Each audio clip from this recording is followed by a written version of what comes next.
Good morning, Miss Lia. Before starting, I would like to do a short self-introduction. My name is Kang. My gender is female. I'm 21 years old.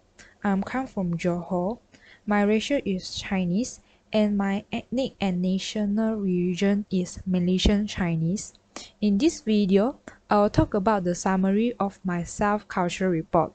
So first, I would like to explain the meaning of my name. As I mentioned earlier, my name is Kang. So Ang is my surname, which define me as coming from an Ang family. My first name is Kang. In Chinese meaning, Kang stands for health and peace.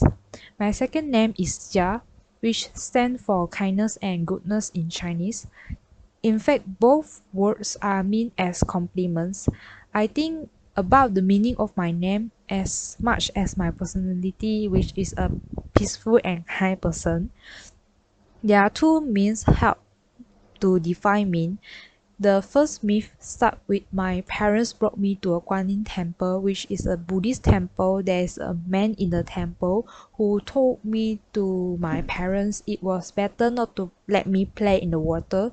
So when I was a child, my parents really took me anywhere with water, such as to the beach or water park.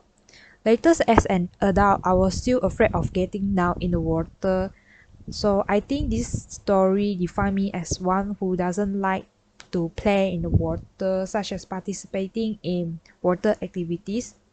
The second myth that I heard from my grandparents is the coward and the weaver girl, which tells the romantic story of the coward and the weaver girl being forbidden by the Lord of Heaven.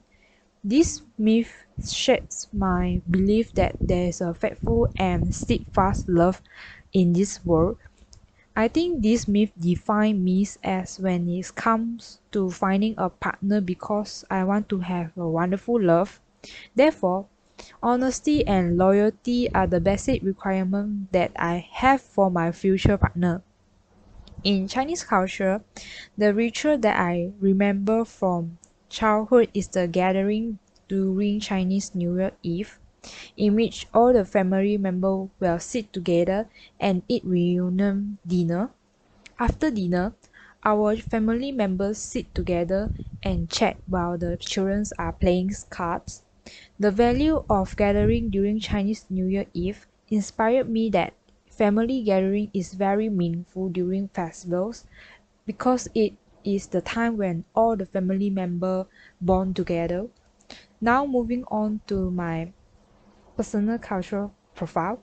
Since I was very young, I was strongly instilled with the respect and courtesy by my family, and they will ask me to be polite and respect others. For example, they will ask me to greet others. In my view, it also taught me to become respect and polite to others, even if their culture is different from my culture.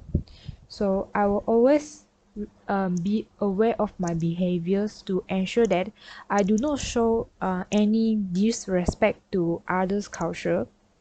Besides that, because of my early interaction with other cultures, I learned to understand and accept other cultures that are different from my culture.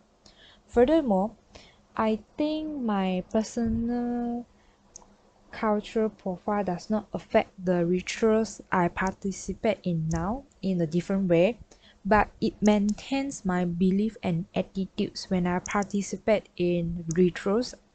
Until now, I still maintain my politeness and respect no matter when or where. Apart from that, my personal cultural profile affects how I communicate both informally and formally with my friends and family. In formal settings such as wedding, important gatherings during festival, most of the topics that I frequently talk about are about myself. On the other hand, the topic that I frequently talk about in informal settings such as at home, gathering with friends, are much more related to my friends and relatives, and sometimes I'll gossip with them. To conclude, my Chinese culture has shaped who I am and a person who is receptive, open-minded, and has value of politeness and respect.